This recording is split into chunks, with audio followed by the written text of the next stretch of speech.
Olá pessoal, estamos retomando o nosso curso de Auditoria Governamental. No primeiro módulo, no primeiro vídeo, tratamos dos fundamentos, das classificações, dos procedimentos e técnicas de auditoria.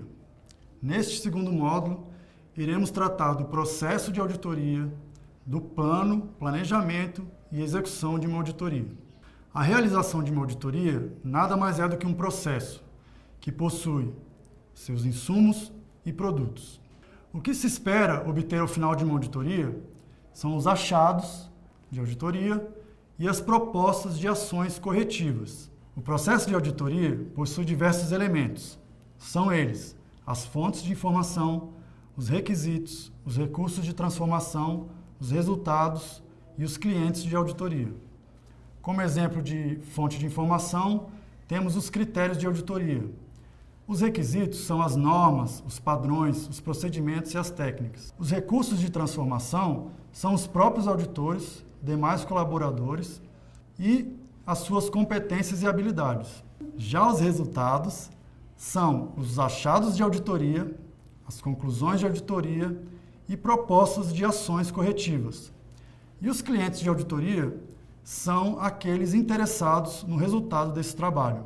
O processo de auditoria possui 3 etapas: o planejamento, a execução e o relatório. Essas etapas são bem definidas. No entanto, não é porque eu já estou na execução que eu não posso voltar no planejamento. Se o auditor se deparar com uma situação em que ele tenha que aumentar o escopo, ele volta, planeja as ações que ele vai tomar e aí sim executa aquela atividade. Há diversos níveis de planejamento na auditoria interna. Se nos remetermos à administração, podemos lembrar dos níveis de planejamento estratégico, tático e operacional. Toda empresa, toda organização atualmente trabalha com esses 3 níveis. Pensando na auditoria interna, nós também podemos visualizar esses 3 níveis. O nível estratégico seria o planejamento de longo prazo da unidade de auditoria interna. No nível tático, nós teríamos um planejamento anual das atividades que serão desenvolvidas. E o nível operacional seria o planejamento individual de cada atividade, cada ação de auditoria. Existe um documento chamado Plano de Auditoria. Esse documento corresponde ao planejamento tático.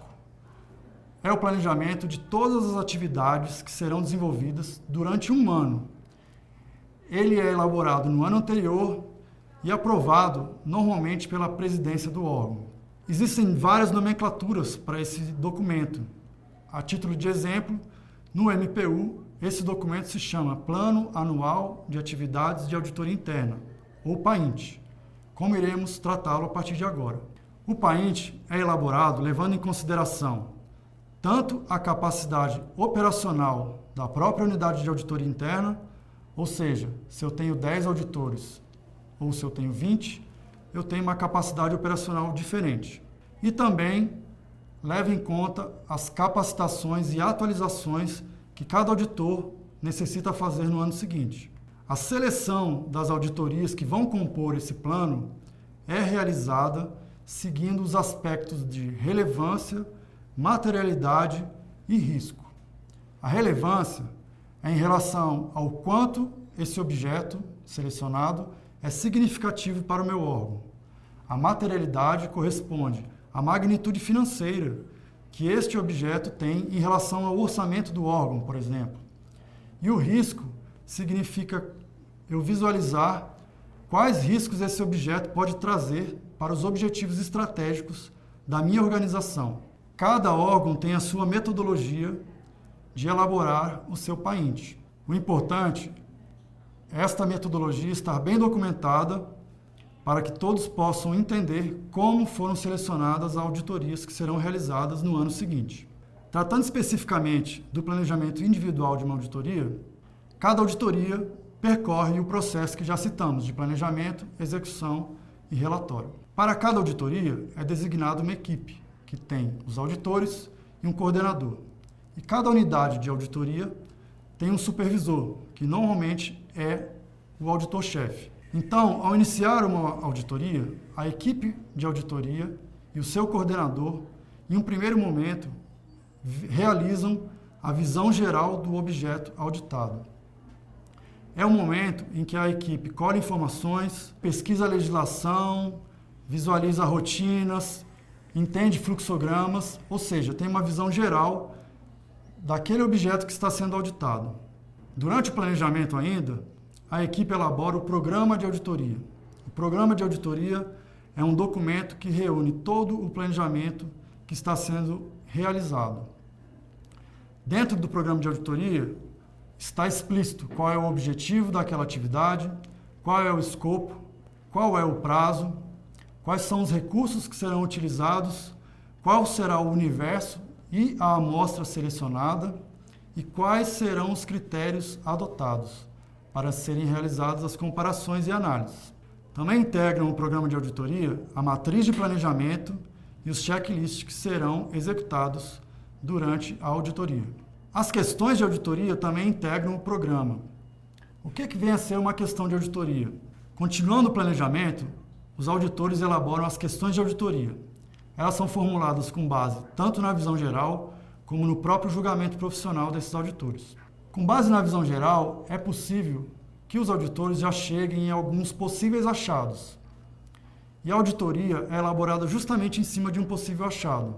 Por exemplo, se a equipe identificou que pode haver uma divergência de saldo no almoxarifado em razão de controles internos ineficazes, uma questão de auditoria seria: o saldo do almoxarifado encontra-se em conformidade? Essa é uma questão de auditoria. As questões de auditoria e os possíveis achados compõem a matriz de planejamento. A matriz está no nosso material complementar, mas compõe a matriz tanto as questões como informações requeridas, as fontes de informação, onde o auditor irá pesquisar, os procedimentos e técnicas que serão executados, os objetivos de cada um desses testes, quem serão os responsáveis e quais os prazos para realizar cada teste. E, por fim, a última coluna são os possíveis achados. Feita a matriz e elaborado o programa de auditoria, revisado pelo supervisor e aprovado, a auditoria está pronta para ser iniciada. A fase de execução é onde se aplica o programa de auditoria. A execução inicia-se com a reunião de apresentação da equipe. Nada mais é do que uma reunião entre a unidade de auditoria e a unidade que está sendo auditada. Nessa reunião é feita uma apresentação da equipe, dos objetivos, do escopo e principalmente dos critérios de auditoria, para que o auditado conheça qual seria a regra do jogo. Nesse momento também são formuladas solicitações de auditoria, que são documentos formais em que a unidade solicita processos, documentos, informações que vão servir de subsídios para as análises que serão realizadas. Na execução, com o desenvolvimento dos testes, são obtidos os achados de auditoria. Nada mais é do que a consequência da aplicação do programa. Eu tenho um critério, eu comparei com uma situação e eu obtive um achado. Esse achado, no entanto, ele deve ser relevante e deve ser fundamentado em evidências suficientes. E ele precisa ser confirmado. Então, a partir do momento que o auditor ele identifica um achado, ele aprofunda nesse achado para que ele confirme e tenha evidências suficientes. Esse achado também pode ser desenvolvido numa matriz, a matriz de achados, que também está no nosso material complementar. Nela está contido o critério que foi adotado, a situação que foi encontrada, o achado propriamente dito, as evidências que suportam esse achado, as causas e os efeitos dessa situação estar ocorrendo e uma proposta de encaminhamento que a equipe de auditoria passa para a unidade auditada. Continuando o nosso exemplo do almoxarifado, em que há uma divergência de estoque, uma possível causa pode ser a ausência de um sistema de controle. Estaria escrito isso na nossa matriz de achados. Ainda durante a execução do trabalho de auditoria, são colhidos o que chamamos de papéis de trabalho. Os papéis de trabalho são documentos que demonstram o trabalho realizado, todas as verificações executadas e as conclusões aqui os auditores chegaram. Os papéis de trabalho devem ser detalhados o suficiente para que uma terceira pessoa possa chegar à mesma conclusão que o auditor chegou. Ou seja, todas as evidências, todas as análises devem estar documentadas para que uma terceira pessoa possa revisar esse documento e, consequentemente, chegue à mesma conclusão de que aquele achado é relevante e deve ser documentado e reportado a terceiros.